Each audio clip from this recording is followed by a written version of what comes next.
إن الحمد لله نحمده ونستعينه ونستغفره ونؤمن به ونتوكل عليه ونعوذ بالله من شرور أنفسنا ومن سيئات أعمالنا من يهده الله فلا مضل له ومن يضلله فلا هادي له وأشهد أن لا إله إلا الله وحده لا شريك له وأشهد أن محمدا عبده ورسوله صلى الله تعالى عليه وعلى آله وصحبه أجمعين।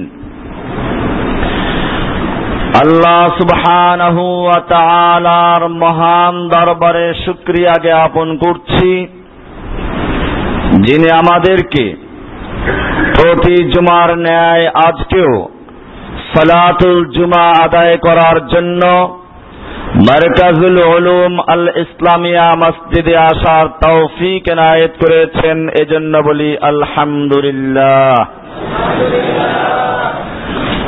আমরা গত জুমাতে আলোচনা করেছিলাম তাআল্লুক মা'আল্লাহ, আল্লাহর সঙ্গে সম্পর্ক স্থাপন করা। আল্লাহর সঙ্গে সম্পর্ক স্থাপন করতে হলে কি কি গুণের প্রয়োজন সে বিষয়গুলো আমরা আলোচনা করেছিলাম।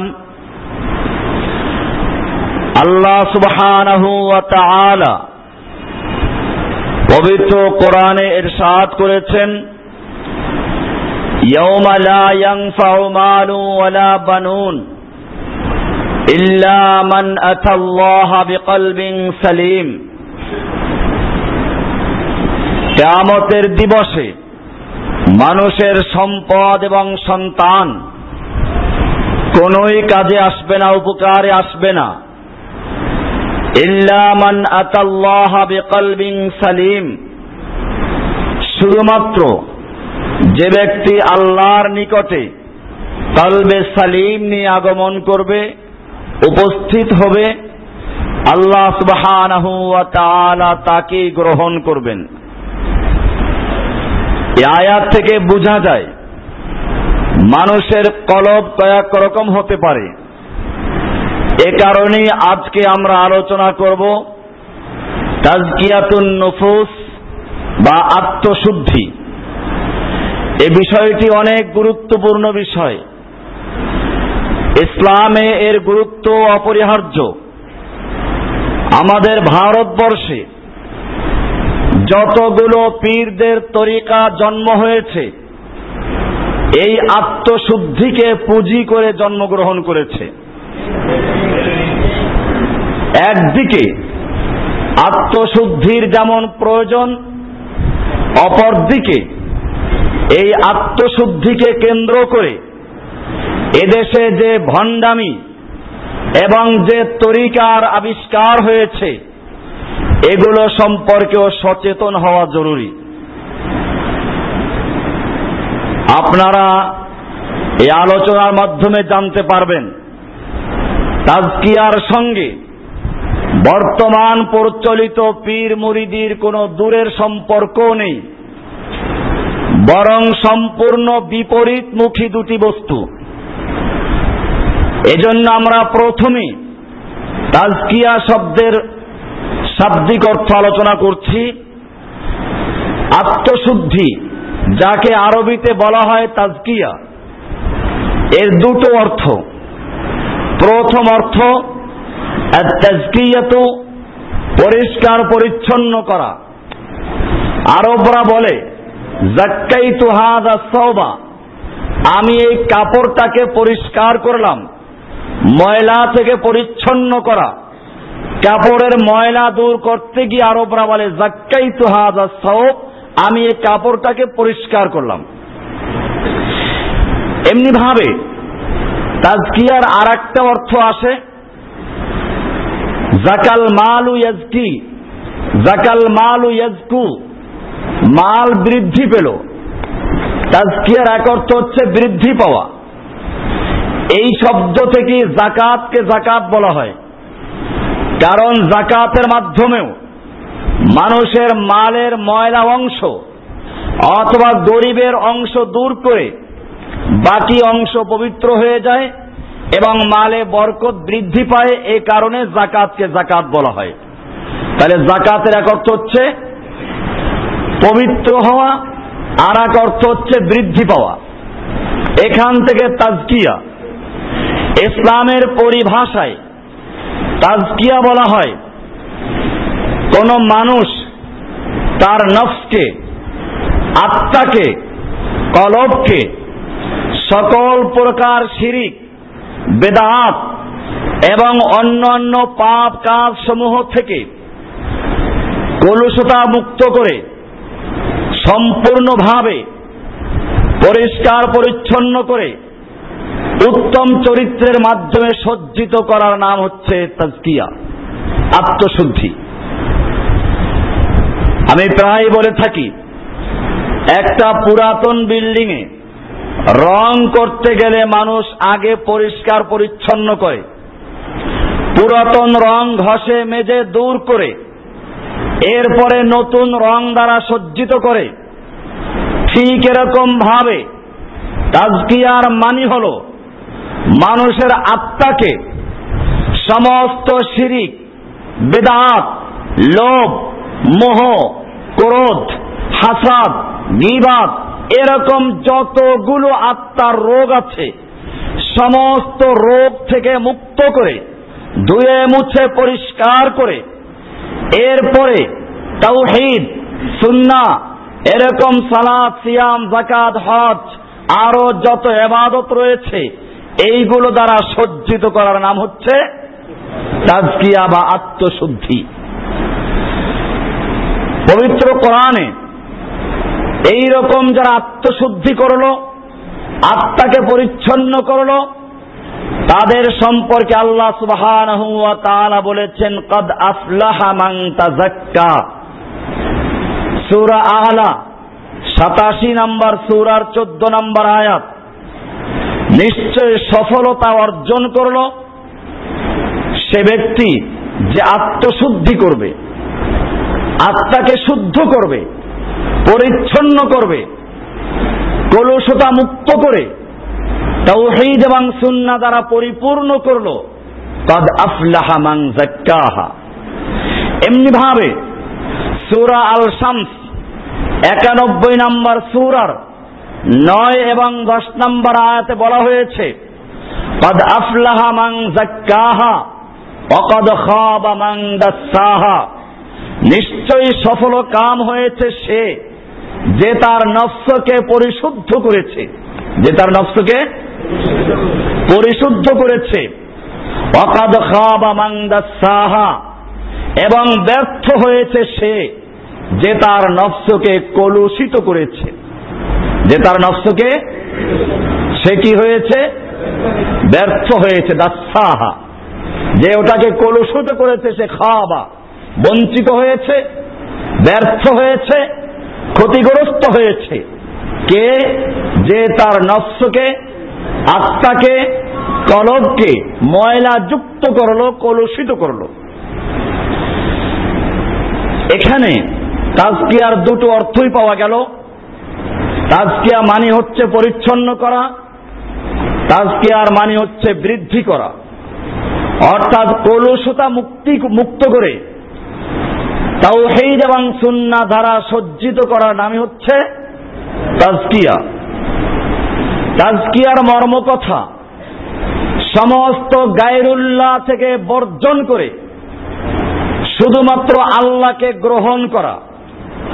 তাজকিয়ার মূল বাণী হচ্ছে লা ইলাহা ইল্লাল্লাহ। অনেকে তাজকিয়ার জন্য মনে করে পীর ধরতে হবে, পীর তাওয়াজ্জু দিয়ে তার নফসকে পরিচ্ছন্ন করে দিবে। আল্লাহর নবী সাল্লাল্লাহু আলাইহি ওয়াসাল্লাম আবু তালেবকে বহু তাওয়াজ্জু দিয়েছিলেন, এমনকি মৃত্যু পর্যন্ত আবু তালেবের পিছনে তাওয়াজ্জু লাগানো ছিল, কোনো কাজ হয় নাই। মৃত্যুর পরে যখন আল্লাহর নবী আবু তালেবের জন্য দোয়া করতে লাগলেন, আল্লাহ সুবহানাহু ওয়া তাআলা পবিত্র কোরআনের আয়াত নাজিল করে নবীকে বারণ করলেন। পরিষ্কার আয়াত, ইন্নাকা লা তাহদি মান আহবাবতা ওয়ালাকিন্নাল্লাহা ইয়াহদি মান ইয়াশাউ ওয়া হুয়া আ'লামু বিল মুহতাদিন। হে নবী, আপনি যাকে পছন্দ করবেন, আপনি যাকে ভালোবাসবেন, আপনি যাকে ইচ্ছে করবেন তাকে হেদায়েত দিবেন, এই ক্ষমতা আপনাকে দেওয়া হয় নাই। ওয়ালাকিন্নাল্লাহা ইয়াহদি মান ইয়াশাউ, বরং আল্লাহ যাকে ইচ্ছে করেন তাকে হেদায়েত দান করেন। ওয়া হুয়া আ'লামু বিল মুহতাদিন, নিশ্চয়ই আল্লাহই ভালো জানেন হেদায়েত প্রাপ্ত লোকদের সম্পর্কে। এই কথা কাকে বলা হচ্ছে? আল্লাহর নবী সাল্লাল্লাহু আলাইহি ওয়াসাল্লামকে বলা হচ্ছে। এমনি ভাবে আপনারা জানেন আল্লাহর নবী সাল্লাল্লাহু আলাইহি ওয়াসাল্লাম মক্কার লোকদের নেতাদের আবেদনের প্রেক্ষিতে একবার তাদের নিয়ে আলাদা করে বসলেন, কারণ তারা গরিব সাহাবীদের সঙ্গে বসতে রাজি না। আল্লাহর নবী সাল্লাল্লাহু আলাইহি ওয়াসাল্লাম যখন তাদের নিয়ে বসলেন, অন্ধ সাহাবী সে জানে না নবী কাদের নিয়ে বসে আছেন, দূর থেকে প্রতিদিনের মতো এসে বলছেন, ইয়া রাসূলুল্লাহ আল্লিমনি মিম্মা আল্লামাকাল্লাহ, হে আল্লাহর নবী, আপনাকে আল্লাহ তাআলা যে ইলম দিয়েছেন তার থেকে আমাকে কিছু দিন। আল্লাহর নবী বিরক্ত হলেন। এই মজলিস সমাজের সবচেয়ে যারা প্রভাবশালী, এই মজলিস সবচেয়ে উচ্চ মর্যাদা সম্পন্ন বিত্তশালীদের মজলিস, এখানে অন্ধ সাহাবীর আগমনকে আল্লাহর নবী পছন্দ করলেন না। আল্লাহর নবী তাকে তাড়িয়ে দিলেন। কোরআনের 30 পারার সূরা আবাসা পড়ুন। আল্লাহর নবীকে আল্লাহ সুবহানাহু ওয়া তাআলা কিভাবে তিরস্কার করেছেন। আবাসা ওয়া তাওয়াল্লা আন জাআহুল আ'মা ওয়া মা ইউদরিকা লাআল্লাহু ইয়াযাক্কা আও ইয়াযাক্কারু ফাতানফাহু যিকরা আম্মা মান ইস্তাগনা ফাআনতা লাহু তাসাদ্দা ওয়া মা আলাইকা আল্লা ইয়াযাক্কা।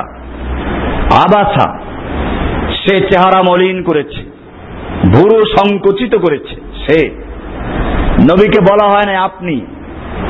এটা এরকম যখন কারো উপরে বিরক্ত হলে, কাউকে তিরস্কার করতে হলে আর একদিকে তাকিয়ে তাকে তিরস্কার করা হয়। আল্লাহ সুবহানাহু ওয়া তাআলা সেরকম ভঙ্গিমায় আল্লাহর নবীকে তিরস্কার করছেন। আবাসা, সে চেহারা মলিন করেছে, ভুরু সংকুচিত করেছে, ওয়া তাওয়াল্লা, মুখ ফিরিয়ে নিয়েছে, আন জাআহুল আ'মা, যে তার কাছে একজন অন্ধ এসেছে। এরপরে আল্লাহ তাআলা বলছেন, আমা ইউদরিকা, আপনি কি জানেন, এবারে আপনি চলে আসছে, আপনি কি জানেন, লাআল্লাহু ইয়াযাক্কা, হয়তো সে নিজের আত্মাকে শুদ্ধ করত, তাজকিয়া, আও ইয়াযাক্কারু ফাতানফাহু যিকরা, অথবা সে উপদেশ গ্রহণ করত এবং সে উপদেশ তার উপকারে আসত। আম্মা মান ইস্তাগনা, অথচ যারা নিজেকে বেপরোয়া করেছে, ফাআনতা লাহু তাসাদ্দা, আপনি তাদের পিছনে পড়ে আছেন। ওয়া মা আলাইকা আল্লা ইয়াযাক্কা, তারা যদি আত্মশুদ্ধি না করে তাহলে আপনার কোনো দায় দায়িত্ব নেই। এরকম ভাবে তিরস্কার করছেন কে? কাকে তিরস্কার করছেন? বোঝা গেল হেদায়েত দেওয়ার মালিক কে। এজন্য তাজকিয়ার মানে হচ্ছে, তাজকিয়ার প্রথম বাণী হচ্ছে লা ইলাহা ইল্লাল্লাহ। লা ইলাহা মানে কোনো ইলাহা নেই, কোনো গায়রুল্লাহ নেই, অন্তরে কোনো খাজা বাবা নেই, গাজা বাবা নেই, পীর বাবা নেই, কোন রকমের কোন মানুষের প্রতি আস্থা নেই, কারো কোনো বিধান আমার অন্তরে নেই, আনুগত্য নেই। লা ইলাহা পুরা পরিষ্কার ধুয়ে মুছে পুরা বিল্ডিং এর রং পরিষ্কার করা হলো, এরপরে শুধু একজনকে গ্রহণ করা হচ্ছে, সে কে? ইল্লাল্লাহ, একমাত্র আল্লাহকে গ্রহণ করা হচ্ছে। এ কারণে হাদিসে জিব্রাইল, প্রসিদ্ধ হাদিস, আল্লাহর নবীর শেষ জীবনে আল্লাহ তাআলা ইচ্ছে করলেন ইসলামের বিধানগুলোকে একটা প্যাকেট করে দেওয়ার জন্য। এজন্য সবচেয়ে উত্তম হচ্ছে প্রশ্ন উত্তরের মাধ্যমে আলোচনা করা। আমাদের প্রায় কিতাবগুলো, কিতাবুল আকাইদ, দ্বীন কায়েমের সঠিক পথ, এই বইগুলো প্রশ্ন উত্তর আকারে লেখা। এই চিন্তাটা আমরা এখান থেকে নিয়েছি। আল্লাহ তাআলা জিব্রাইলকে পাঠালেন একজন আগন্তুকের বেশে, অপরিচিত লোকের বেশে আল্লাহর নবীকে এসে 3টা প্রশ্ন করলেন, 4টা প্রশ্ন করলেন। প্রথম প্রশ্ন, মাল ঈমান, ঈমান কি জিনিস? আল্লাহর নবী উত্তর দিলেন। লোকটি বলল, সাদাকতা, আপনি ঠিকই বলেছেন। সাহাবায়ে কেরাম আশ্চর্য হলেন, সে প্রশ্নও করছে আবার সত্যায়নও করছে। দ্বিতীয়বার প্রশ্ন করলো, আমাল ইসলাম, ইসলাম কি জিনিস? আল্লাহর নবী উত্তর দিলেন। 3 নাম্বার প্রশ্ন করলেন, ওয়ামাল ইহসানু ফাখবিরনি মাল ইহসান, ইহসান কি জিনিস? আল্লাহর নবী সাল্লাল্লাহু আলাইহি ওয়াসাল্লাম বলছেন, আনতা আবুদাল্লাহা কান্নাকা তারাহু ফাইন্নাকা ইল্লাম তারাহু ফাইন্নাহু ইয়ারাকা ওয়া ফি রিওয়ায়াতিন ফাইল্লাম তাকুন তারাহু ফাইন্নাহু ইয়ারাকা। আল্লাহর নবী সাল্লাল্লাহু আলাইহি ওয়াসাল্লাম বললেন, ইহসান হচ্ছে আনতা আবুদাল্লাহা কান্নাকা তারাহু, তুমি আল্লাহর ইবাদত করবে এমন ভাবে যেন তুমি তাকে দেখতে পাচ্ছ, যেন তুমি তাকে, কান্নাকা তারাহু, যেন তুমি আল্লাহকে দেখতে পাচ্ছ সরাসরি, কোনো ভায়া নেই, কোনো মাধ্যম নেই, এমন ভাবে ইবাদত করবে কান্নাকা তারাহু, যেন তুমি তাকে দেখতে পাচ্ছ। তারাহু, তারা মানে তুমি দেখতে পাচ্ছ, হু মানে তাকে। তাকে কাকে? না পীর সাহেবকে। কি সুন্দর কলম মোতাওয়াজ্জু করে পীরের মুরাকাবা। ফানাফি শেখ, আমি এটা আলোচনা করেছিলাম। সুফিবাদীদের আকীদা আছে ফানার 3 স্তর, ফানাফি শেখ, ফানাফির রসুল, এরপরে ফানাফিল্লাহ। পীরের মধ্যে নিজেকে বিলীন করে দেওয়া, রাসূলের মধ্যে নিজেকে বিলীন করে দেওয়া, আল্লাহর মধ্যে নিজেকে বিলীন করে দেওয়া, এর অনেক ব্যাখ্যা আছে। এরপরে আবার লাস্ট থেকে ভাগও করে, পায়ের চেহারা থেকে গলা পর্যন্ত ফানাফিল্লাহ, আল্লাহর জন্য ফানা, গলা থেকে নাভি পর্যন্ত ফানাফির রসুল, রাসূলের মধ্যে ফানা, নাভি থেকে নিচ পর্যন্ত পীরের মধ্যে ফানা। বুঝতেই পেরেছেন মতলবটা কি? সুন্দরী নারীদেরকে ভোগ করার জন্য ইবলিস শয়তানের তৈরি করা কুচক্রী এবং শয়তানি নাম হচ্ছে তাজকিয়া, এই পীরের মুরিদের কলম মোতাওয়াজ্জু করা। ভাইয়েরা আমার, শয়তানও হাসে। তাজকিয়ার মানে কি আর কি করা হচ্ছে? তাজকিয়ার মানে হচ্ছে পরিচ্ছন্ন করা, আর সেই তাজকিয়ার ভণ্ডামি করতে গিয়ে করে পীরের ছবি আঁকা। তাজকিয়ার মানে হচ্ছে পীর মুক্ত করা, গায়রুল্লাহ মুক্ত করা। মক্কার মুশরিকেরা মূর্তি পূজা করত ভায়া মাধ্যম আকারে, লা ইলাহা বলে তা বর্জন করতে বলা হলো। আর সেই মূর্তির পরিবর্তে, পাথরের মূর্তির পরিবর্তে এখন জীবন্ত মূর্তি বসাইয়া তারপরে মূর্তির স্থানে তাদের পূজা করা হচ্ছে। এজন্য আল্লাহর রাসূল সাল্লাল্লাহু আলাইহি ওয়াসাল্লাম পরিষ্কার করে দিয়েছেন, আনতা আবুদাল্লাহা কাআন্নাকা তারাহু, তুমি আল্লাহর ইবাদত করবে এমন ভাবে যেন তুমি আল্লাহকে দেখতে পাচ্ছ।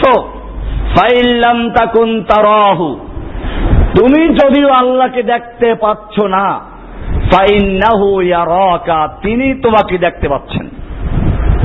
কি সুন্দর কথা! একজন মুমিনের জন্য এর চেয়ে স্পষ্ট এর চেয়ে সুন্দর কথার আর প্রয়োজন হয় না। আল্লাহ যাদেরকে হেদায়েত দান করেন তাদের জন্য একটা হাদিস যথেষ্ট, কোনো ভায়া নেই, কোনো মাধ্যম নেই, সরাসরি আল্লাহর ইবাদত করতে হবে। হাদিসটা আছে সহিহ মুসলিমের 102 নম্বর হাদিস, সহিহ বুখারীর 50 নম্বর হাদিস, সহিহ আবু দাউদের 4697 নম্বর হাদিস, মিশকাতের কিতাবুল ঈমানের 1 নম্বর হাদিস।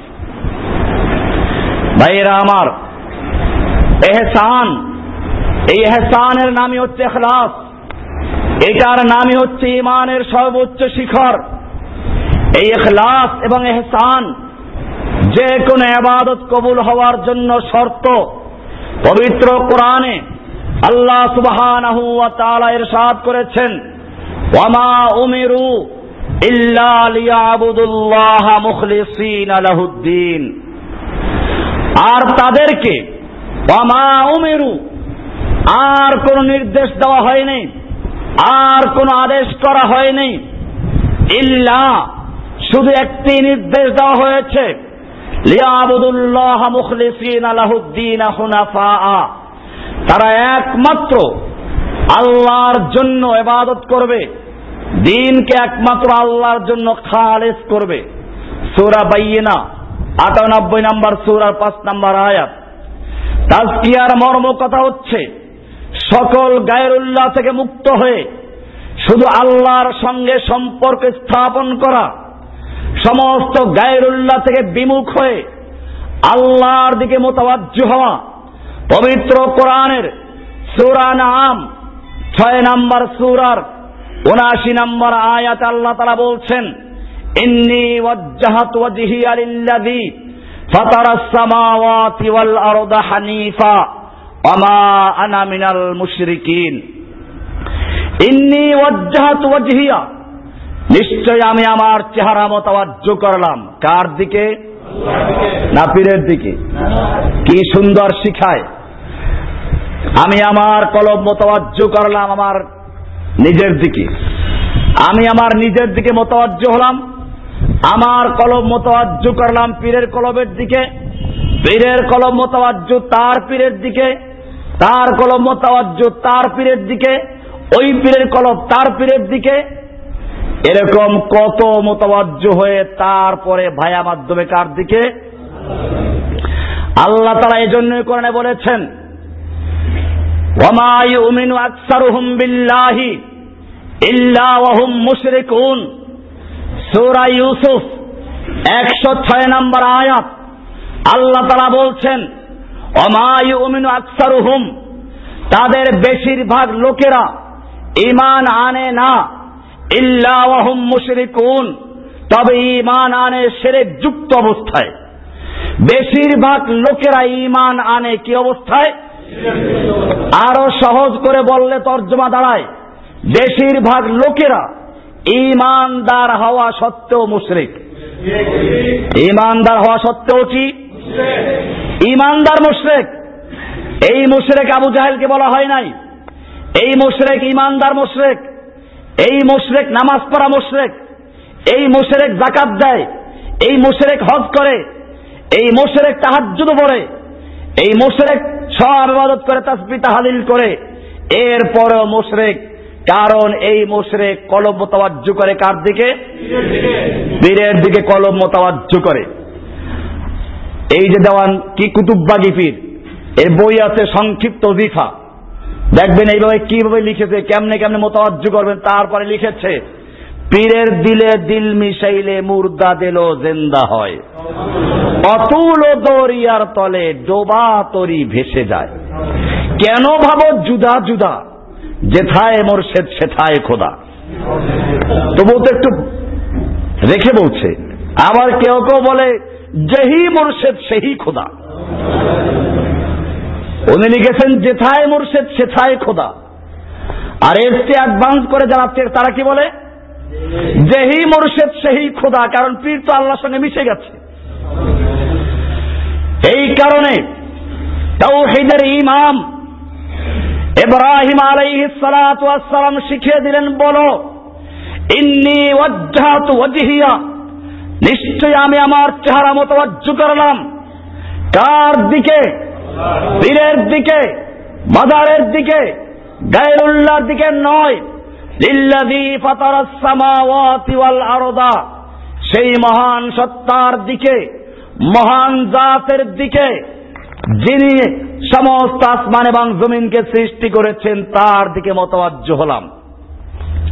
ফাঁক রয়ে গেছে, মোতাওয়াজ্জু তো ওরাও হয়, তাহলে পার্থক্যটা কি? এজন্য ইব্রাহিম আলাইহিস সালাম আরো পরিষ্কার করে দিচ্ছেন। আল্লাহ ইব্রাহিমের কথাটাকে কোরআনে তুলে দিয়েছেন, হানিফান, খালি মোতাওয়াজ্জু হলেই চলবে না, কোনো ভায়া থাকবে না, কোনো মাধ্যম থাকবে না, কোনো গায়রুল্লাহর অস্তিত্ব থাকবে না। হানিফান, সব গায়রুল্লাহকে বর্জন করে সরাসরি শুধুমাত্র আল্লাহর দিকে মোতাওয়াজ্জু হওয়া। হানিফ কাকে বলে? মাইলান আন জামিইল বুতলান ইলাল হককে, সমস্ত বাতিলকে, সমস্ত গায়রুল্লাহকে বর্জন করে শুধুমাত্র এক আল্লাহর দিকে মোতাওয়াজ্জু হওয়ার নাম হচ্ছে হানিফান। এখানে পীরের মুরিদ আউট হয়ে গেছে, কারণ তারাও আল্লাহর দিকে মোতাওয়াজ্জু হয়, আর একজন তাওহীদবাদী মুমিনে মোতাওয়াজ্জু হয়। পীরের মুরিদরা মোতাওয়াজ্জু হয় পীরের ভায়া মাধ্যমে, আর ইব্রাহিমের অনুসারী তাওহীদবাদী মুমিন মোতাওয়াজ্জু হয় সরাসরি। হানিফান, সব বাতিলকে বর্জন করে সরাসরি কার দিকে মোতাওয়াজ্জু হতে হবে? এরপরে বিষয়টা হয়তো ব্যাখ্যা করতে পারে, এজন্য আবার আরো স্পষ্ট করা হয়েছে, ওয়ামা আনা মিনাল মুশরিকিন। ওয়ামা আনা, আমি নই, মিনাল মুশরিকিন, মিন মানি থেকে, হইতে, আল মুশরিকিন, মুশরিকিনদের থেকে আমি কোন মুশরিকদের অন্তর্ভুক্ত নই। কেন ব্যাখ্যা দিতে হলো? ওই লোকগুলো আল্লাহর দিকে মোতাওয়াজ্জু হয়, ওরা আল্লাহকে ডাকে, কিন্তু ভায়া রাখে, মাধ্যম রাখে, শিরিক রাখে। এই কারণে পবিত্র কোরআনে স্পষ্ট বলা হয়েছে, ওয়ামা আনা মিনাল মুশরিকিন, আমি আল্লাহর দিকে মোতাওয়াজ্জু হলাম। এজন্য কোনো ভায়া নেই, কোনো মাধ্যম নেই, অংশীদার নেই, শেয়ার নেই। সমস্ত শেয়ার মুক্ত, অংশীদার মুক্ত, শিরিক মুক্ত হয়ে, গায়রুল্লাহ মুক্ত হয়ে, খাজা বাবা, গাদা বাবা, ল্যাংটা বাবা, পীর বাবা, গাউসুল আজম, এরকম কুতুব আক্তাব, কুতুব, জুলফে দরাজ, গেসু দরাজ, বান্দা নওয়াজ, খাজা নওয়াজ, আতা বক্স, গঞ্জে বক্স, কত রকমের ভণ্ডামি তৈরি করেছে। সব গায়রুল্লাহকে বর্জন করে আমি সরাসরি আল্লাহর দিকে মোতাওয়াজ্জু হচ্ছি। ওয়ামা আনা মিনাল মুশরিকিন, আমি মুশরিকদের অন্তর্ভুক্ত নই। ভাইয়েরা আমার, তাজকিয়ার মানে হচ্ছে, আত্মশুদ্ধির মানে হচ্ছে পীর ধরা নয়, পীর বর্জন করা। ভালো করে মনে রাখতে হবে। তাজকিয়ার মানে হচ্ছে সমস্ত ভায়া মাধ্যম বাদ দিয়ে সরাসরি আল্লাহর ইবাদত করা। এই কারণে 5 ওয়াক্ত সালাতে, সমস্ত সালাতের প্রতি রাকাতে সূরা ফাতিহা পড়া জরুরি। সেই সূরা ফাতিহার 5 নম্বর আয়াতে বলা হয়েছে, ইয়াকা নাবুদু, আমি কেবলমাত্র তোমারই ইবাদত করি। কার ইবাদত করি? আমি এটাকে এভাবে বলি, একজন মন্ত্রী বা এমপি কোন এলাকায় গেলে তাকে একটা মানপত্র দেয়। মানপত্রের 3টা অংশ থাকে। প্রথম অংশে তার প্রশংসা করা হয়, আপনি সদরঘাটের কামান মস্তানে জামান, আপনার চরিত্র ফুলের মতো পবিত্র, এরকম কথা বলে না, মিছিল করে, অমুক ভাইয়ের চরিত্র ফুলের মতো পবিত্র, যত মিথ্যাচিত্ত বলে, যাই হোক তারপর বলে। এরপরে মন্ত্রী চিন্তা করে, এত কিছু বলছো, ভোট দাও কাকে সেটাও জানা দরকার, কোন দল করো, মনে মনে প্রশ্ন। তখন বলে, এই এলাকার মাটি আপনার ঘাঁটি, আমরা ঘুমাইলো আপনাকে স্বপ্নে দেখি। সম্পর্ক, যখন সম্পর্ক ক্লিয়ার হয়ে গেল, এইবারে দাবি দেওয়া, এই এলাকার রাস্তা নাই, ঘাট নাই, মসজিদ নাই, মাদ্রাসা নাই, রাজপোল নাই, নাই নাই আরো নাই, সব দাও। আপনি এবারে সূরা ফাতিহা, যেই সূরা প্রত্যেক সালাতের প্রত্যেক রাকাতে পড়েন, এটা কোনো ওজিফা না, এই সূরা সূরাতুল মাসআলা, এটাকে বলা হয় মানপত্র, এটাকে বলা হয় আবেদন, এটাকে বলা হয় উম্মুল কোরআন, কোরআনের মা। এই সূরার মধ্যেও তিনটা অংশ আছে। প্রথম অংশে আল্লাহর প্রশংসা করা হচ্ছে আলহামদুলিল্লাহি রাব্বিল আলামিন। সমস্ত আল মানে সমস্ত, হামদ মানে প্রশংসা, সমস্ত প্রশংসা যা অতীতে হয়েছে, বর্তমানে হচ্ছে, ভবিষ্যতে হবে, সমস্ত প্রশংসা লিল্লাহি রাব্বিল আলামিন। কার জন্য? এরপরে আর রহমান আর রহিম মালিক ইয়াউমিদ্দিন, এই সবগুলো প্রশংসা। এবারে আল্লাহ তাআলাও জানতে চান প্রশংসা তো করলা, কিন্তু শিরিক আছে কিনা, ইবাদত করো কার, আল্লাহর হুকুম মানো কিনা, বা মানলেও কোন অংশীদার আছে কিনা। এইখানে দুইটা ভাগ হয়ে যায়, একটা ধর্মীয় শিরিক আর একটা রাষ্ট্রীয় শিরিক। ধর্মীয় শিরিক হচ্ছে পীর বুজুর্গদের তরিকা মানা, পীর বুজুর্গদেরকে কলবে বসানো, তাদের তৈরি করা তরিকার জিকির করা, হাতসে দম, পাছান পাস, আরো লতিফার জিকির। ওরা নিজেরাও স্বীকার করে লতিফার জিকির কোরআন হাদিসে নেই। এদেশের সবচেয়ে বড় ভণ্ড পীর এবং দাবিকার হক্কানি পীর চরমনাই পীর, তার বইয়ে বেদে মারিফাতের শেষ দিকে লিখে দিয়েছে 6 লতিফার জিকির কোরআনে পাক ও হাদিস শরীফে নাই। কি লিখেছে? কোরআনে পাক ও হাদিস শরীফে নাই। তবে বুজুর্গানের দিনের আল্লাহওয়ালা লোকেরা আল্লাহকে পাওয়ার জন্য একটা রাস্তা হিসেবে তৈরি করেছেন।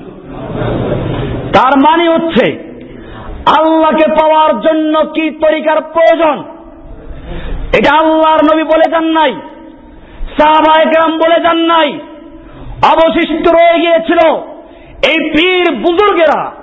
আল্লাহর নবী যা না করে গেছেন তা তৈরি করেছে। কত বড় ভণ্ডামি, চরম বেয়াদবি, আল্লাহর নবীর শানে কত বড় বেয়াদবি। এই লোকগুলো এত বড় ধৃষ্টতা দেখিয়েছে যে আল্লাহর নবী যা করে যান নাই তা তৈরি করে বলছে যে আল্লাহকে পাওয়ার জন্য বুজুর্গের রাস্তা হিসেবে তৈরি করে দিয়েছে।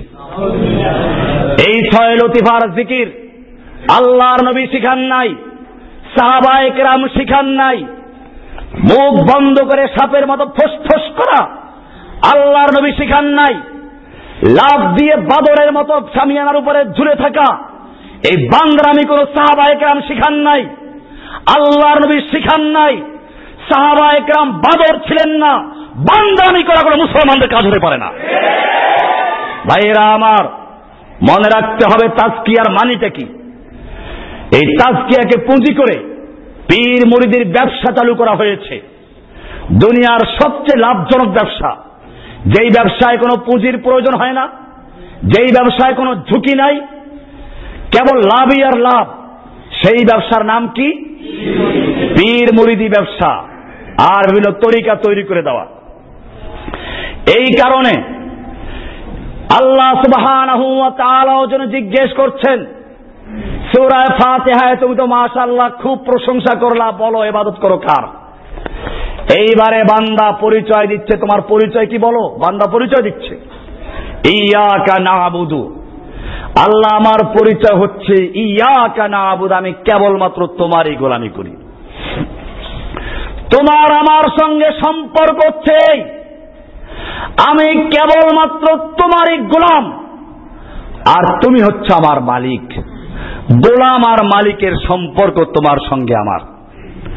ইয়াকা সূরা ফাতিহায় বারবার বলা হচ্ছে, চিন্তা করবেন কি বলছেন। না বুঝে তোতা পাখির মতো আওড়াচ্ছে আর গিয়ে পীরকে ভায়া মাধ্যম বানাচ্ছে। ইয়াকা নাবুদুর মধ্যে কোন ভায়া মাধ্যম আছে?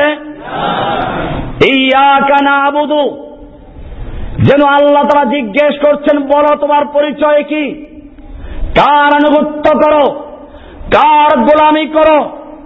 এবার বান্দা পরিষ্কার করে বলছে, ইয়াকা নাবুদু, আমি কেবলমাত্র তোমারই গোলামি করি, তোমার সঙ্গে আমার সম্পর্ক গোলাম আর মনিবের সম্পর্ক। তুমি আমার মনিব, আমি তোমার গোলাম। সম্পর্ক হয়ে গেল। এবারে 3 নম্বরে কি ছিল? দাবি দেওয়া। এবারে তাহলে দাবি দেওয়া করো, গোলাম যখন হয়েছে এখন দাবি করো। এবারে শুরু হচ্ছে ওয়াইয়াকা নাস্তাঈন, তোমার কাছে সাহায্য চাই। কি সাহায্য চাও? ওই রাস্তা নাই, ইহদিনাস সিরাতাল, মন্ত্রীর কাছে চায় রাস্তা, আল্লাহর কাছেও কি বোঝা? রাস্তা একটা গুরুত্বপূর্ণ জিনিস, তবে 2 রাস্তায় পার্থক্য আছে। ইহদিনাস সিরাতাল মুস্তাকিম, আমাকে দাও সিরাতে মুস্তাকিম, তোমাকে পাওয়ার জন্য সোজা রাস্তা। আল্লাহ বলছেন সোজা রাস্তা চাও, পীর বলল তরিকা চাও, চিশতিয়া, কাদেরিয়া, নকশবন্দিয়া, মুজাদ্দিদিয়া, সোহরাওয়ার্দিয়া, আরো কত তরিকা তৈরি করেছে, আপনিও তৈরি করতে পারেন, নিজের নাম যোগ করে তৈরি করে দেন। এরকম কত তরিকা। এই কারণে বলা হচ্ছে ইয়াকা নাবুদু, আমি বলে থাকি হজ করতে গেলে একই কথা। হাজী সাহেব এহরাম পরে যখন গোসল করে কাপড় চোপড় পরে এহরাম করে নিয়াত করে ফেলল আল্লাহুম্মা ইন্নী উরিদুল হজ লাব্বাইক বিহাজ্জাতিন, আমি হজের তালবিয়া পড়ছি। এরপরে তালবিয়া পড়া শুরু হয়ে যায়, লাব্বাইক আল্লাহুম্মা লাব্বাইক, আল্লাহ আমি হাজির, আমি তোমার হুকুম পালন করার জন্য প্রস্তুত। আল্লাহ কয় তোর লাব্বাইক শুনবো না, আগে পরিচয় দে তার মনের মধ্যে কোনো খাজা বাবা আছে কিনা, তোর মনের মধ্যে কোনো শিরিক আছে, অংশীদার আছে কিনা, কোন ভায়া মাধ্যম আছে কিনা। এইবারে হাজী সাহেব পরিষ্কার করে বলছে না না, লাব্বাইকা লা শারীকা লাকা লাব্বাইক, আল্লাহ আমি তোমার কাছে হাজির। তোমার কাছে হাজির হতে গিয়ে লা শারীকা লাকা, কোনো ভায়া নেই, কোনো মাধ্যম নেই, কোনো অংশীদার নেই, কোনো খাজা বাবা নেই, গাজা বাবা নেই, ল্যাংটা বাবা নেই, পীর বাবা নেই, জুলফে দারাজ নেই, গেসু দারাজ নেই, আতা বক্স নেই, গঞ্জে বক্স নেই, খাজা নামাজ নেই, বান্দা নামাজ নেই, গরিব নামাজ নেই, কোনো কেউ নেই। লা শারীকা লাকা, আল্লাহ তোমার সাথে কারো শরীক করছি না, সব শিরিক মুক্ত হয়ে আমি তোমার কাছে হাজির। চিন্তা করেছেন কোন সময় হজ করতে যায় মানুষ? আমি আপনাদের দাওয়াত দিয়ে রাখি থাকে।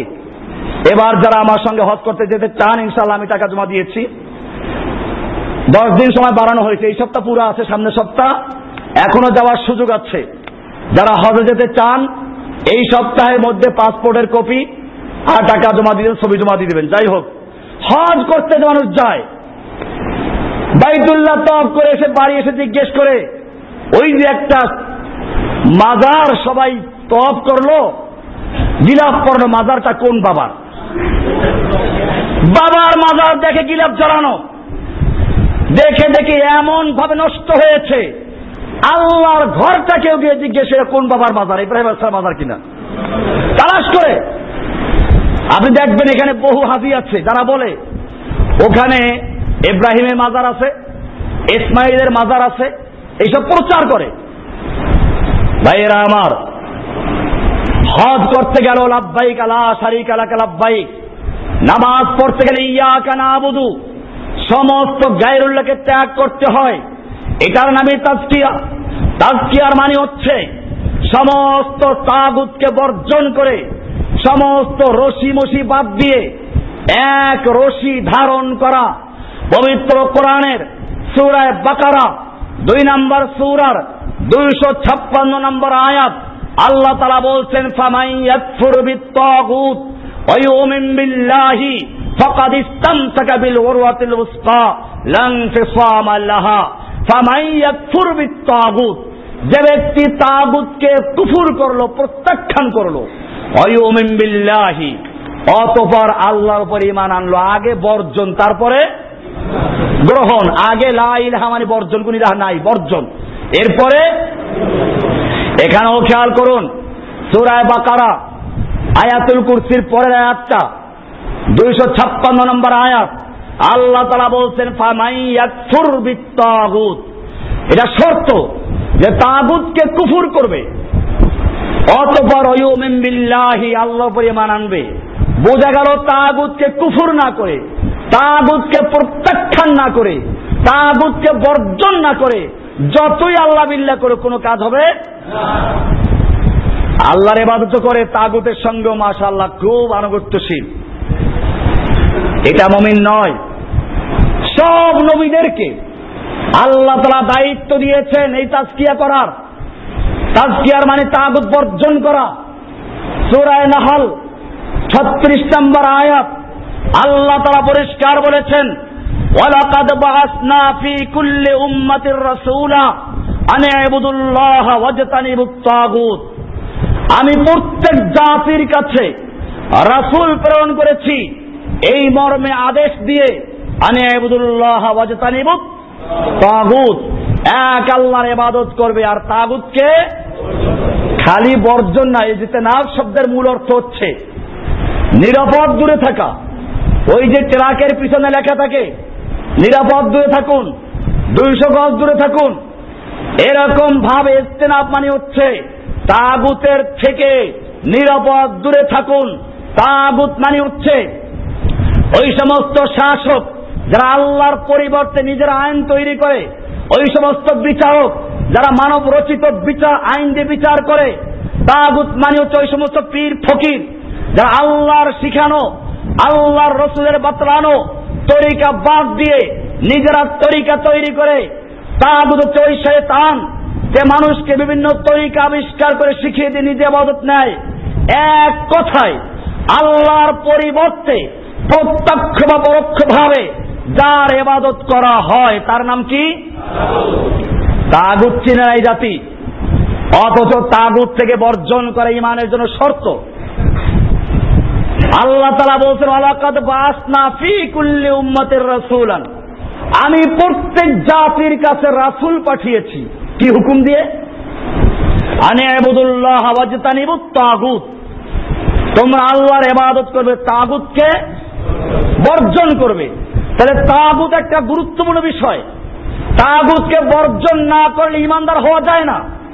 আল্লাহ শর্ত আরোপ করে দিয়েছেন সূরা বাকারার 256 নম্বর আয়াতে, ফামান ইয়াকফুর বিত-তাগুত, যে তাগুতকে প্রত্যাখ্যান করলো, বর্জন করলো, ত্যাগ করলো, ওয়া ইউমিন বিল্লাহি, অতবার ঈমান আনলো। তাহলে তাগুতকে প্রত্যাখ্যান করা কি? এবং তাগুত কি জিনিস জানে না। এক কথায় তাগুত মানে হচ্ছে আল্লাহর পরিবর্তে সরাসরি প্রত্যক্ষভাবে অথবা পরোক্ষভাবে যার ইবাদত করা হয় তার নাম কি? তাগুত। সরাসরি ইবাদত করা হয় শাসকদের। শাসকরা আল্লাহর আইন বাতিল করে মন গড়া আইন তৈরি করে দিয়েছে। এই কারণে যে সমস্ত মন্ত্রী এমপি সংসদে গিয়ে আল্লাহর বিধান পরিবর্তন করে নিজেরা মন গড়া আইন তৈরি করে তারা কি?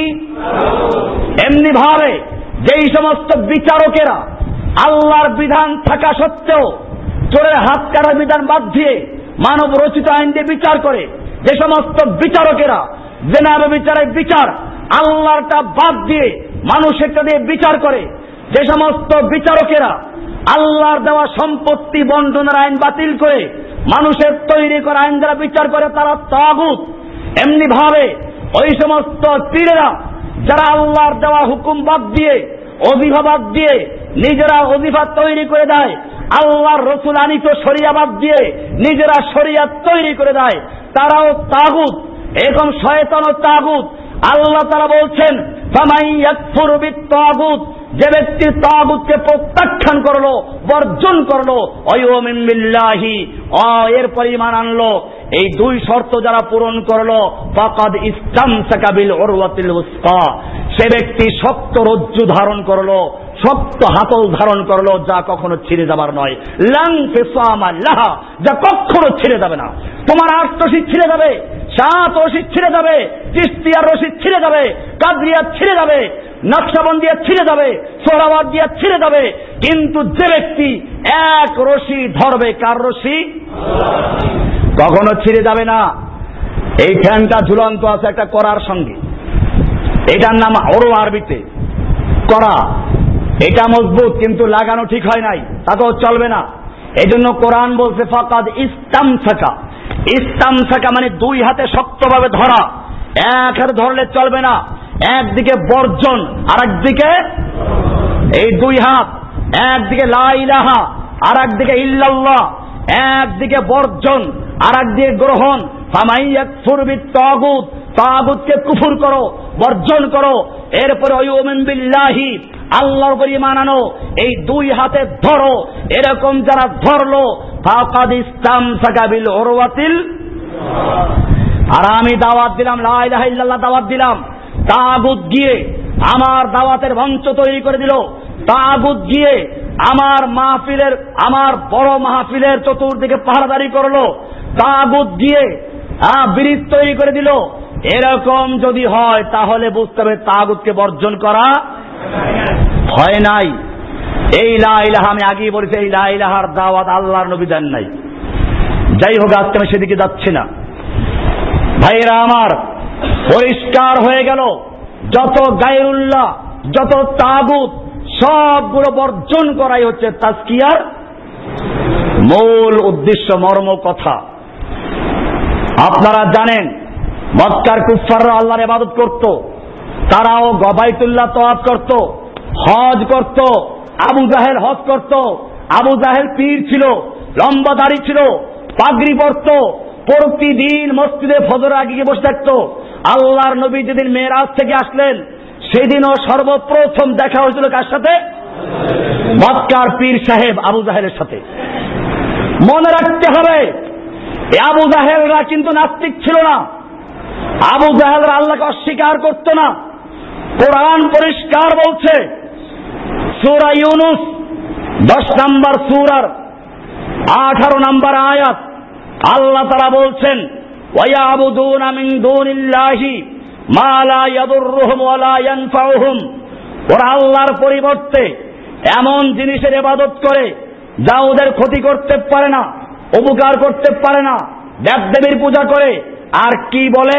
ওয়ায়াকুলুনা হাউলাই শুফাআউনা ইনদাল্লাহ। এবং তারা বলে এই দেবদেবী, এই মূর্তিগুলো আমাদের জন্য আল্লাহর কাছে সুপারিশকারী। পরিষ্কার হয়ে গেল, মক্কার আবু জাহেল আবু লাহাবরা মূর্তি পূজা করত কিসের জন্য? আল্লাহর কাছে সুপারিশ করবে সেজন্য। এমনি ভাবে সূরা জুমার 39 নম্বর সূরার 3 নম্বর আয়াত আল্লাহ তাআলা বলছেন, ওয়াল্লাযীনা ইত্তাখাযু মিন দুনিহি আউলিয়া মা না'বুদুহুম ইল্লা লিয়ুকাররিবুনা ইলাল্লাহি যুলফা। যারা আল্লাহর পরিবর্তে বহু ইলাহ, বহু রব, বহু দেবদেবীর পূজা করে, তারা বলে মা না'বুদুহুম, আমরা এগুলোর ইবাদত করি না, কোনো উদ্দেশ্য নাই, একটাই মাত্র উদ্দেশ্য, ইল্লা লিয়ুকাররিবুনা ইলাল্লাহি যুলফা। এরা আমাদেরকে আল্লাহর নিকটে পৌঁছে দেবে। কি করবে? আল্লাহর সান্নিধ্যে পৌঁছে দিবে। বুঝে গেল মক্কার লোকেরা মূর্তি পূজা করত, দেবদেবী পূজা করত কিসের জন্য? সুপারিশকারী হিসাবে, আল্লাহর সান্নিধ্যে পৌঁছে দিবে সেই মাধ্যম হিসাবে।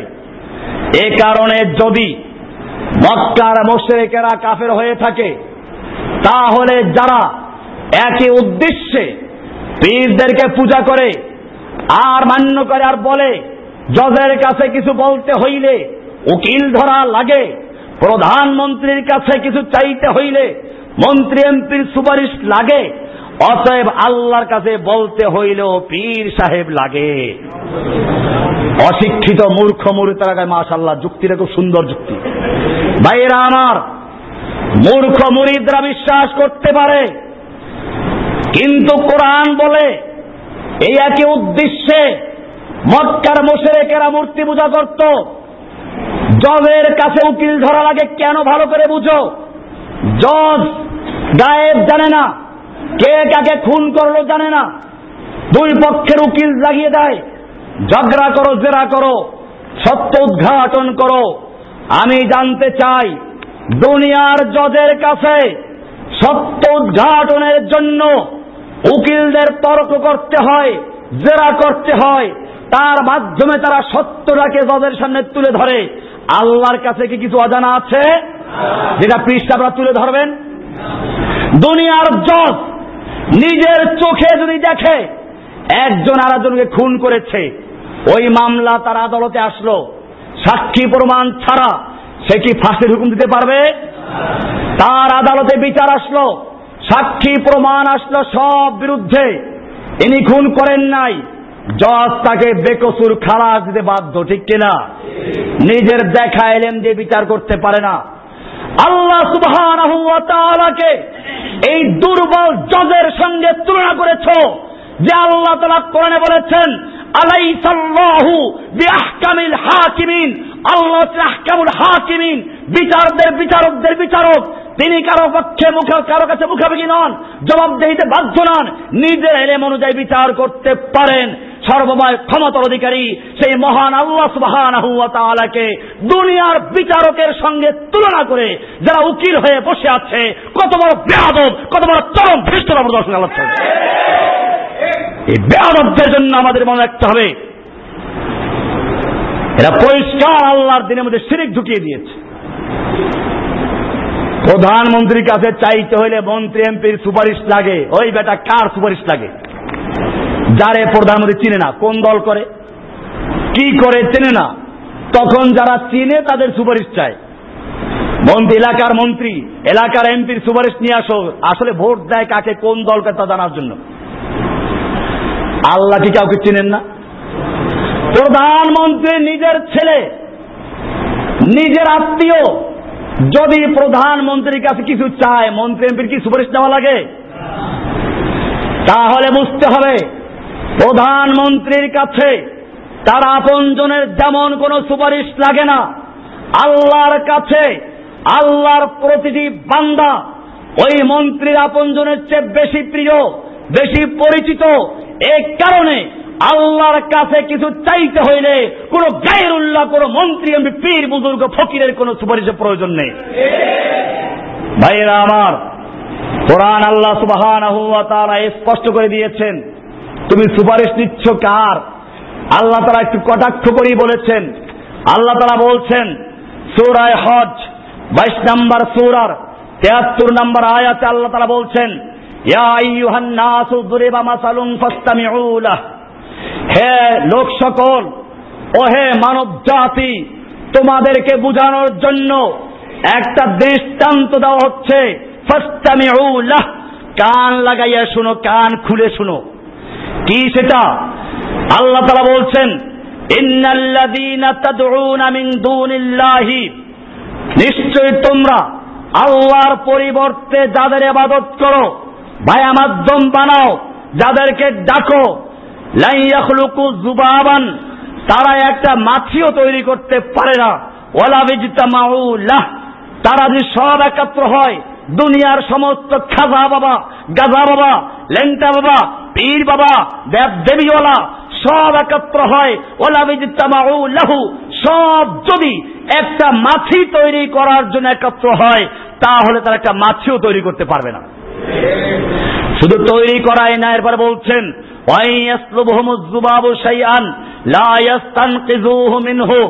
যদি তাদের সামনে থেকে মাছি কোনো কিছু নিয়ে যায়, মাছির থেকে ওটাকে উদ্ধার করতে তারা সক্ষম না। এরপরে বলছেন কতই না দুর্বল প্রার্থী এবং যার কাছে প্রার্থনা করছে, কত দুর্বল। সূরা হজ 73 নম্বর থেকে 74 নম্বর আয়াত। এরপরে শেষে আল্লাহ তাআলা বলছেন, মা কাদারুল্লাহ হাক্কা কাদারিহি, তারা আসলে আল্লাহকে যথাযথ মূল্যায়ন করতে পারে নাই, আল্লাহকে যথাযথ মর্যাদা দিতে পারে নাই। এটাই রহস্য। আল্লাহকে যদি চিনত, আল্লাহকে যদি জানতো, তাহলে কেন তারা আল্লাহকে বাদ দিয়ে আবার গায়রুল্লাহকে ভায়া মাধ্যম বানাচ্ছে? আল্লাহকে যথাযথ মূল্যায়ন করতে পারে নাই, বাস্তবে এটাই। অনেক সময় দেখা যায় ছেলেরা বাবার কাছে চায় না, কারণ বাবার সম্পর্কে ধারণা, রাগ করলে সে দিবে না, মায়ের কাছে গিয়ে আবেদন করে। ওনারাও বোধহয় আল্লাহকে এরকম কি করেছেন, নাউজুবিল্লাহ, মনে হয় আল্লাহকে এমন কিছু মনে করছেন যে আল্লাহ হয়তো গেলে পিচ্ছি লাগাবে, রাগ করবে, সেই জন্য আল্লাহর কাছে না গিয়ে যায় কার কাছে? পীরের কাছে। আপনারা জানেন এই চরমনাই পীরের বইয়ের মধ্যে পরিষ্কার লেখা, বেদে মারিফাতের 34 নম্বর পৃষ্ঠায় লেখা আছে, পরিষ্কার লিখেছে, বান্দা অসংখ্য গুনাহ করার ফলে আল্লাহ তাআলা মাফ করতে চান না। পীর অনুনয় বিনয় করে আল্লাহর কাছে প্রার্থনা করলে ওই অনুনয় বিনয়ের ফলে আল্লাহ মাফ করে দেন। আল্লাহ এমনি সরাসরি মাফ করতে চান না। কি জঘন্য আকীদা! অথচ কোরআন পরিষ্কার বলছে, শুনুন, কোরআনের সূরা নিসা 4 নম্বর সূরার 110 নম্বর আয়াত আল্লাহ তাআলা পরিষ্কার বলে দিয়েছেন, ওয়ামান ইয়ামাল সুআন আও ইয়াজলিম নাফসাহু সুম্মা ইস্তাগফিরিল্লাহ ইয়াজিদিল্লাহা গফুরার রহিমা।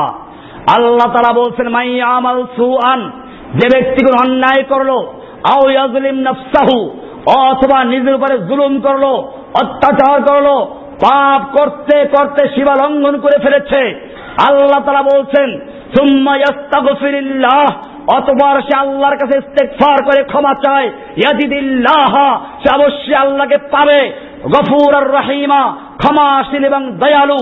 আল্লাহকে রাগান্বিত পাবে না, আল্লাহকে ধিক্কার তথা পাবে না। আল্লাহ সুবহানাহু ওয়া তাআলা তাকে ক্ষমাও করবেন, দয়াও করবেন। আল্লাহ তাআলা বললেন, যত অন্যায় করে, যত পাপ করে, আল্লাহর কাছে তওবা করলে, ইস্তেগফার করলে আল্লাহ তাআলা ক্ষমা করে দিবেন। পীর বলল, বান্দা অসংখ্য গুনাহ করলে আল্লাহ মাফ করতে চান না। ও আমার জাতি, আমরা কি পীরের কথা মানবো না আল্লাহর কথা মানবো? আল্লাহর কথার বিরুদ্ধে যারা কথা বলে, আল্লাহর কোরআনের বিরুদ্ধে যারা কথা বলে, তারা কি আল্লাহর ওলি না শয়তানের ওলি? পরিষ্কার বক্তব্য, ওলি দুই রকম, কয় রকম? এক প্রকার হচ্ছে আল্লাহর ওলি, আর এক প্রকার হচ্ছে শয়তানের ওলি। যারা আল্লাহর কোরআনের বিরুদ্ধে কথা বলে, আল্লাহ তাআলা ক্ষমা করবেন, এটার বিরুদ্ধে বলে ক্ষমা করবেন না, তারা শয়তানের ওলি হতে পারে, ইবলিসের ওলি হতে পারে, তাগুতের ওলি হতে পারে, আল্লাহর ওলি হতে পারে না। পরিষ্কার আয়াত। ভাইরা আমার, কোরআনে আয়াত আমি বলতে অনেক সময় লাগবে, অনেক আয়াত আছে সম্পর্কে। সূরা মুমিনুন 40 নম্বর সূরার 60 নম্বর আয়াত আল্লাহ তাআলা স্পষ্ট করে বলছেন, অকালা রব্বুকুম উদউনি আস্তাজিব লাকুম। অকালা রব্বুকুম, তোমাদের রব ঘোষণা করছেন, তোমাদের রব বলছেন, উদউনি আস্তাজিব লাকুম, তোমরা আমাকে ডাক দাও, আমি তোমাদের ডাকে সাড়া দিব। উদউনি, আমাকে ডাক দাও, আস্তাজিব লাকুম, আমি ডাকে সাড়া দিব। কোনো ভাইয়া মাধ্যম আছে না? পীর ধরতে হইবে? আল্লাহ তাআলা বলছেন, ডাক দাও পীরের মাধ্যমে, তাহলে আমি শুনবে। কথা বলেছেন নাকি? কোরআনের স্পষ্ট আয়াত। তাজকিয়ার মানে হচ্ছে এই, সব গায়রুল্লাহকে বর্জন করে এরপরে শুধুমাত্র আল্লাহর সঙ্গে সম্পর্ক স্থাপন করার নাম কি? এটাই লা ইলাহার অর্থ। এই লা ইলাহার অর্থ এটাই মূল বক্তব্য। লা ইলাহা, কোন ইলাহা নেই, কোন মাবুদ নেই, কারো আনুগত্য আমি করি না, কারো বিধান মানি না। ইল্লাল্লাহ, একজনকে মানি, একজনকে গ্রহণ করি, একজনের হুকুম মানি, একজনের ইবাদত করি, একজনের আনুগত্য করি। মসজিদেও যার হুকুম মানবো, আদালতে তার হুকুম মানবো, ব্যাংকে তার হুকুম মানবো। তিনি কি লা ইলাহা ইল্লাল্লাহ।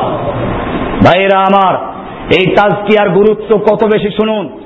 আমাদের ওরা বদনাম করে তাজকিয়া মানে না। তাজকিয়া মানি কিনা আজকে শুনো ভালো করে। পীরের মুরিদ যদি কেউ থেকে থাকো, কান খুলে শুনো, অথবা যারা নেটের মাধ্যমে আমাদের এই লেকচার ইন্টারনেটের মাধ্যমে পুরো দুনিয়ায় শোনা যাবে। এরপরে বক্তব্য লিখে দেওয়া হচ্ছে, নামাজের পরে এই বক্তব্যের কপি পাওয়া যাবে। প্রত্যেকে বেশি করে নিবেন, পীরের মুরিদদেরকে দেখাবেন তাজকিয়ার গুরুত্ব আমরা কিভাবে আলোচনা করছি। আল্লাহ সুবহানাহু ওয়া তাআলা সূরা শামস, এই সূরায় 11টা জিনিসের নামে কসম করে, 11টা জিনিসের নামে শপথ করে এরপরে ঘোষণা করেছেন, কদ আফলাহা মান যাক্কাহা। ওয়াশ শামস, সূর্যের কসম, ওয়াদুহাহা, এবং সূর্য যখন আলোকিত হয় তার কসম। ওয়াল কামারি ইযা তালাহা, চন্দ্রের কসম, যখন তা সূর্য ডুবার পরে উদিত হয়। আবার ওয়ান নাহারি ইযা জাল্লাহা, দিবসের কসম, যখন তা সূর্যকে প্রকাশ করে। ওয়াল লাইলি ইযা ইয়াগশাহা, রাতের কসম, যখন তা সূর্যকে ঢেকে দেয়। ওয়াস সামায়ে, আবার আকাশের কসম, ওমা বানাহা, আসমান যিনি তৈরি করেছেন তার কসম। ওয়াল আরদে, জমিনের কসম, ওমা তাহাহা, এবং জমিনকে যিনি বিস্তীর্ণ করেছেন তার কসম, ওয়া নাফসিন, এবং নফসের কসম, ওমা সাওয়াহা, এবং যিনি এটাকে সুষম করেছেন তার কসম। 11টা কসম করে আল্লাহ বলছেন কাদ আফলাহা মান যাক্কাহা, নিশ্চয়ই সফল হয়েছে সে যে তার নিজের আত্মাকে পরিশুদ্ধ করেছে, তাজকিয়া করেছে, পরিচ্ছন্ন করেছে, সমস্ত শিরিক মুক্ত করেছে, বেদাত মুক্ত করেছে, যত রকমের পাপ পঙ্কিলতা মুক্ত করেছে, সমস্ত গায়রুল্লাহ থেকে মুক্ত করেছে। কদ আফলাহা মান যাক্কাহা, যে তার নফসকে শুদ্ধ করেছে, পরিচ্ছন্ন করেছে, সে সফল হয়েছে। ও কদ খাবা মান দাসসাহা, আর যে তার নফসকে কলুষিত করেছে, শিরক যুক্ত করেছে, বেদাত যুক্ত করেছে, হিংসা ঢুকিয়েছে, বিদ্বেষ ঢুকিয়েছে, গীবাত ঢুকিয়েছে, এরকম ভাবে যত রকমের আত্মার রোগ আছে এগুলোর দ্বারা কলুষিত করেছে, সে তার নফসকে কলুষিত করেছে। কদ খাবা, সে ক্ষতিগ্রস্ত হয়েছে, বঞ্চিত হয়েছে, ব্যর্থ হয়েছে। ভাইরা আমার, আমাদেরও মনে রাখতে হবে, আমরা যারা দিনের কাজ করছি আমাদের আত্মাটাকে পরিশুদ্ধ করতে হবে। সেজন্য আজকে আলোচনা। কোরআনে এই তাজকিয়ার গুরুত্ব কত বেশি দেওয়া হয়েছে শুনুন। ইব্রাহিম আলাইহিস সালাম যখন খানায়ে কাবা নির্মাণ করলেন, অনেকগুলো দোয়া করেছিলেন। কোরআনের বিভিন্ন আয়াতে আছে, রব্বানা তাকাব্বাল মিন্না ইন্নাকা আনতাস সামিউল আলিম, হে আল্লাহ তুমি কবুল করো, এরকম অনেক দোয়া করলেন। এরপরে দোয়া করলেন, আল্লাহ মসজিদ তৈরি করলাম, মাদ্রাসা তৈরি করলাম, যোগ্য শিক্ষক না থাকলে ভুল শিখাবে, আল্লাহ তুমি একজন শিক্ষক দাও। কি দাও? আল্লাহ সুবহানাহু ওয়া তাআলার কাছে প্রার্থনা করছেন কে? ইব্রাহিম আলাইহিস সালাম প্রার্থনা করছেন। সূরা বাকারার 129 নম্বর আয়াত পড়ুন, সেখানে পরিষ্কার বলা আছে, ইব্রাহিম দোয়া করলেন, রব্বানা ওয়াবআস ফীহিম রাসূলাম মিনহুম, ও আমাদের রব তুমি আমার সন্তানদের মধ্যে একজন রসুল পাঠাও, রসুল পাঠাও, ইমাম পাঠাও, আমার শিক্ষক পাঠাও, ইয়াতলু আলাইহিম মিনহুম, তাদের থেকেই, না ফেরেশতা থেকে। অনেক আছে নবী মানুষ ছিলেন নাকি? নবী কি মানুষ ছিলেন? কি ছিলেন? ফেরেশতা ছিলেন না আল্লাহ ছিলেন? ফেরেশতা বললে মানুষের চেয়ে উপরে গেল, নিচে গেল? আল্লাহর মাখলুকের মধ্যে সর্বশ্রেষ্ঠ মাখলুকের নাম কি? মানুষ। রসুল যদি মানুষ না হয় তাহলে কি হবে? বলবা ফেরেশতা, তবে নিচে গেল, নইলে বলতে হবে কি? আল্লাহ। মূলত এই সমস্ত লোকেরা আল্লাহর রসুলকে আল্লাহর আসনে বসায়। কার আসনে? তারা পরিষ্কার বলে আল্লাহর জাতি নূর দিয়ে নবী তৈরি হয়েছে, খোদার নূরে নবী পয়দা, নবীর নূরে সবই পয়দা। বুঝতেই পেরেছেন কত বড় শিরিক। আর এই জন্য কতগুলো জাল হাদিস তৈরি করেছে। আব্বালু মা খালাকাল্লাহু নূরি, জাল হাদিস। যাই আমি সেদিকে যাচ্ছি না, আলোচ্য বিষয় ছিল তাজকিয়া। কত গুরুত্বপূর্ণ শুনুন। ইব্রাহিম আলাইহিস সালাম দোয়া করছেন, রব্বানা ওয়াবআস ফীহিম রাসূলাম মিনহুম, হে আমাদের রব তুমি আমার সন্তানদের মধ্যে একজন রসুল পাঠাও, মিনহুম, তাদের থেকেই, মানুষদের থেকেই, আমার সন্তানদের থেকেই। ফেরেশতা না, আল্লাহ তুমি নিজেও না, বরং কি রসুল পাঠাও, মিনহুম, তাদের থেকে। কাজ করবে কি? ইয়াতলু আলাইহিম আয়াতিকা, যিনি তাদের কাছে তোমার আয়াত তেলাওয়াত করবে। ওয়া ইউআল্লিমুহুমুল কিতাব ওয়াল হিকমা, এবং তাদেরকে কিতাব ও হিকমার তালিম দিবে। ওয়া ইউযাক্কিহিম, এবং তাদের আত্মাকে শুদ্ধ করবে, পরিচ্ছন্ন করবে, তাজকিয়া করবে। তাজকিয়া শেষে, তাজকিয়া কোথায়? খেয়াল করুন তো, তাজকিয়া কি শেষে হয় না আগে হয়? আগে হয়, আগে হয়। দোয়া উল্টো হয়ে গেছে। আমি আগে বললাম না যে পুরাতন বিল্ডিং রং করতে আগে কি করতে হবে? আগে ঘষে মেজে ধুয়ে মুছে পরিষ্কার করে তারপরে নতুন রং করতে হবে। তাহলে তাজকিয়া তো আগে, আগে লা ইলাহা বর্জন, এরপরে ইব্রাহিম আলাইহিস সালাম দোয়া করেছেন। তার তাজকিয়া কি আগে না শেষে? শেষে হয়ে গেছে। এই কারণে শুনুন, আল্লাহ তাআলা এই আয়াতের জবাব দিতে গিয়ে, ইব্রাহিমের দোয়া মঞ্জুর করতে গিয়ে আল্লাহ তাআলা যেটা দান করেছেন সেখানে তাজকিয়াকে আগে নিয়ে এসেছেন। পড়ুন কোরআন, উপলব্ধি করুন, বুঝুন। আল্লাহ সুবহানাহু ওয়া তাআলা সূরা জুমুআ 62 নম্বর সূরার 2 নম্বর আয়াতে বলেছেন হুয়াল্লাযী বাআসা ফিল উম্মিয়িনা রাসূলাম মিনহুম, ওই আল্লাহ যিনি উম্মিয়িনদের মাঝে রাসূল পাঠিয়েছেন, মিনহুম তাদের থেকেই, যার কাজ হবে কি ইয়াতলু আলাইহিম আয়াতিহি, যিনি তাদের সামনে তার আয়াতকে তেলাওয়াত করবেন। আয়াত তেলাওয়াত আগে, কারণ পরিষ্কার করতে হলে সাবান লাগবে না? ভাইরা আমার, কাপড়ে ময়লা লাগলে সাবান দিয়ে পরিষ্কার করা হয়, শরীরে ময়লা লাগলে সাবান দিয়ে পরিষ্কার করা হয়, লোহায় জং ধরলে র‍্যাব দিয়ে পরিষ্কার করা হয়। ঠিক এরকম ভাবে আল্লাহ সুবহানাহু ওয়া তাআলা জানিয়ে দিলেন ইয়াতলু আলাইহিম আয়াতিহি ওয়া ইউযাক্কিহিম, আমি একজন রাসূল পাঠালাম, যেই রাসূল মানুষের মধ্যে আমার আয়াত তেলাওয়াত করে, আয়াতের র‍্যাব দিয়ে ঘষে আয়াতের সাবান দিয়ে ধুয়ে মুছে, ইউযাক্কিহিম মানুষের আত্মাকে পরিষ্কার পরিচ্ছন্ন করবেন। এরপরে ওয়ায়ুআল্লিমুহুমুল কিতাব ওয়াল হিকমা, অথবা কিতাব ও হিকমা দ্বারা নতুন রং করে দিবেন। এবারে তাজকিয়া আগে কিনা? কিতাব ও হিকমার তালিম পরে, আগে তাজকিয়া পরে তালিম, আগে পরিচ্ছন্ন করা পরে রং করা, সজ্জিত করা।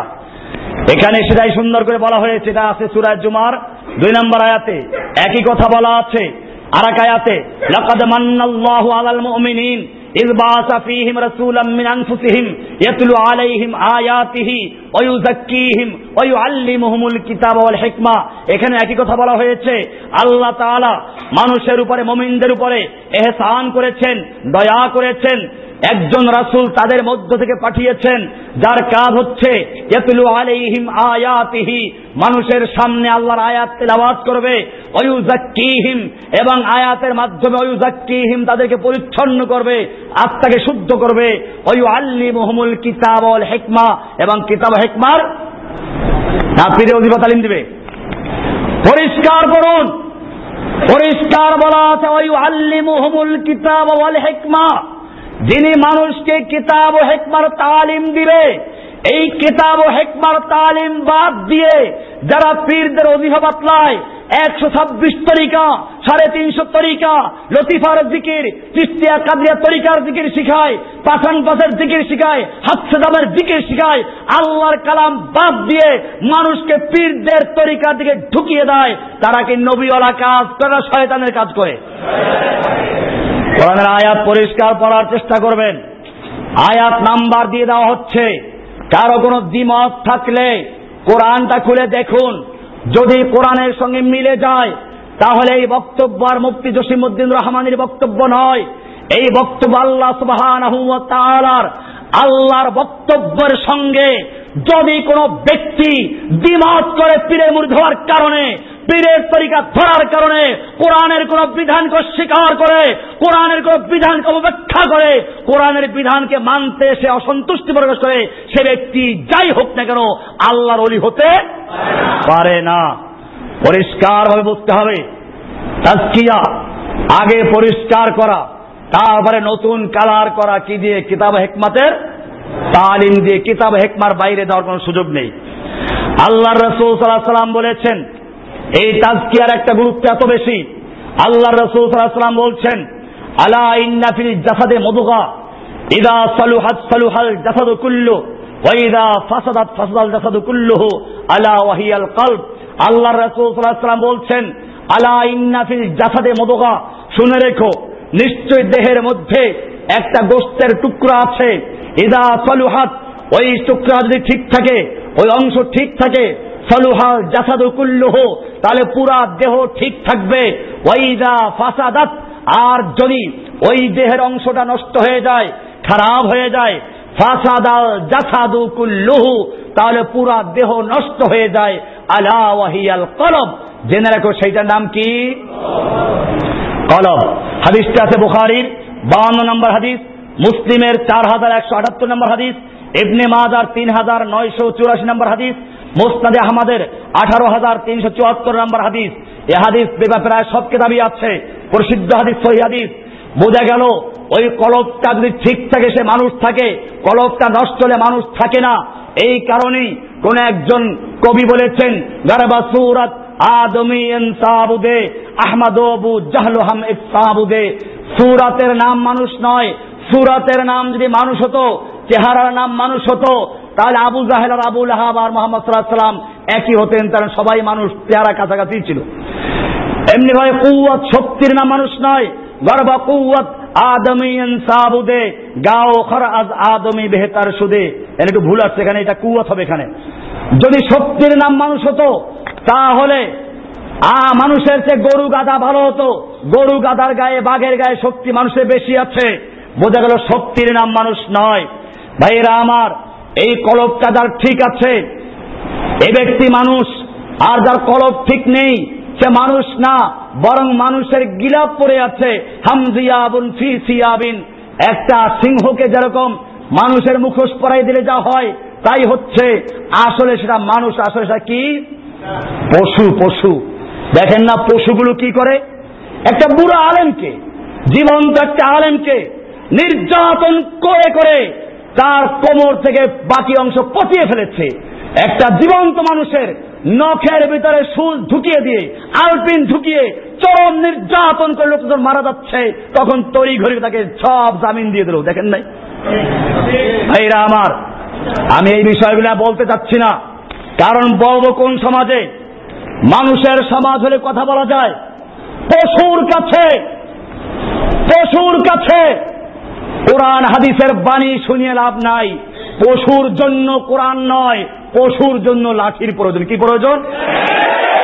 এটা আমি আগেই বলেছি, এর উপর আমার লেকচার আছে, কয়েকটা বক্তব্য ভালো করে পড়বেন।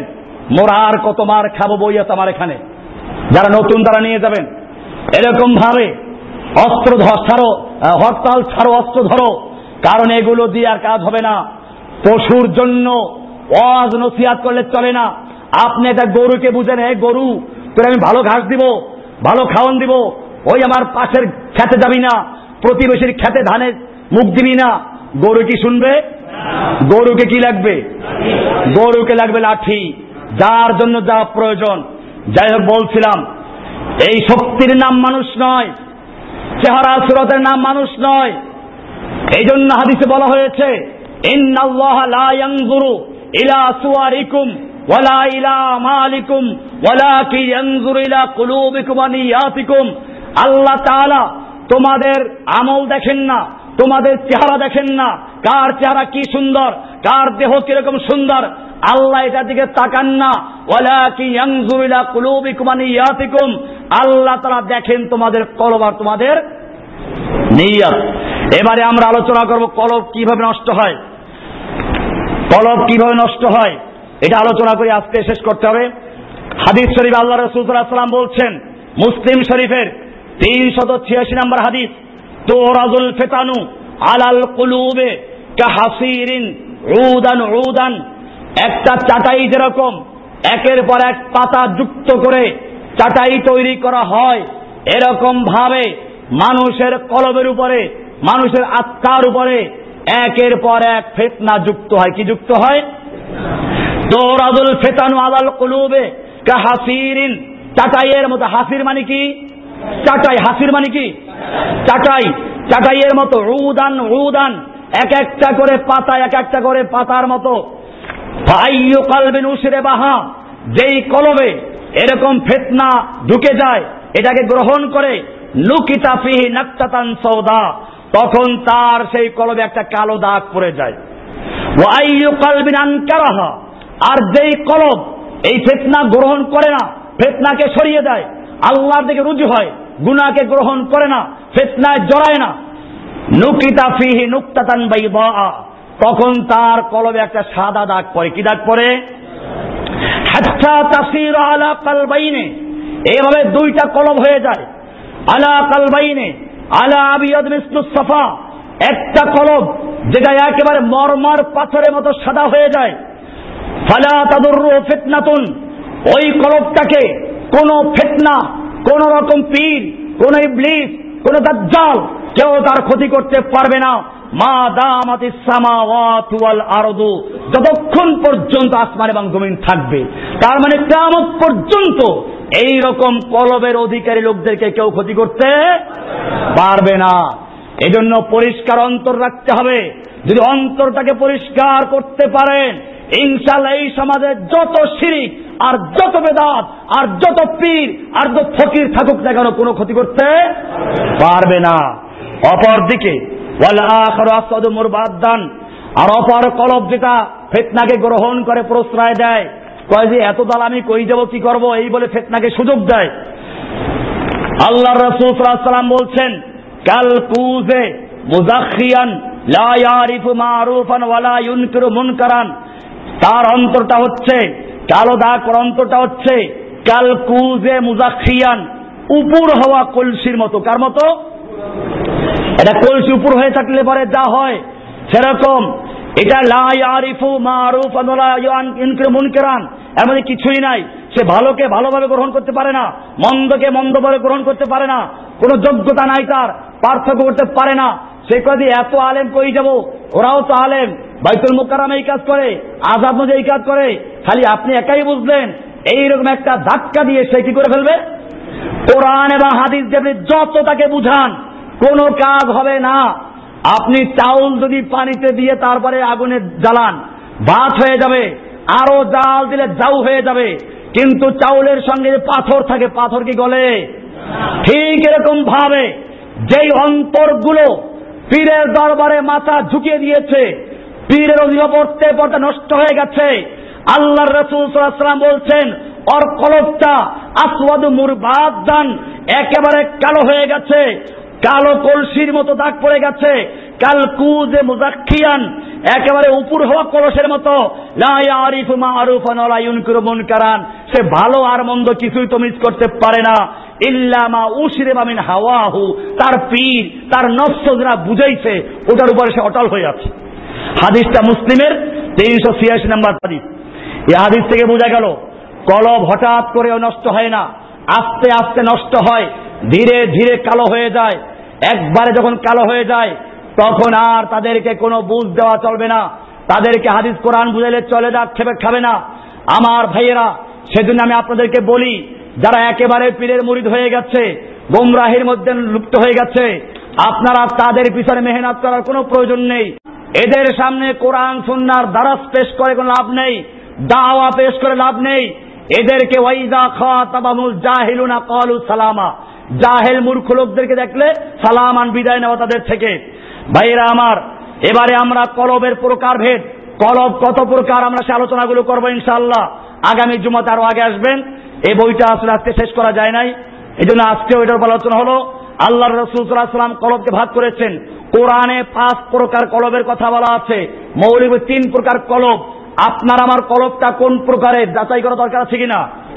ইনশাআল্লাহ আগামী জুমাতে কলবের প্রকার ভেদ এবং তারপরে কোন কলব কাকে বলে, এরপরে কলবের রোগগুলো কি, ঔষধগুলো কি আলোচনা হবে। আল্লাহ সুবহানাহু ওয়া তাআলা আমাদের সকলকে বিষয়গুলোকে বুঝার এবং আমল করার তৌফিক দান করুন, আমিন। বিষয়গুলোকে বুঝার এবং আমল করার তৌফিক দান করুন, আমিন। বিষয়গুলোকে বুঝার এবং আমল করার তৌফিক দান করুন, আমিন। বিষয়গুলোকে বুঝার এবং আমল করার তৌফিক দান করুন, আমিন। বিষয়গুলোকে বুঝার এবং আমল করার তৌফিক দান করুন, আমিন। বিষয়গুলোকে বুঝার এবং আমল করার তৌফিক দান করুন, আমিন। বিষয়গুলোকে বুঝার এবং আমল করার তৌফিক দান করুন, আমিন। বিষয়গুলোকে বুঝার এবং আমল করার তৌফিক দান করুন, আমিন। বিষয়গুলোকে বুঝার এবং আমল করার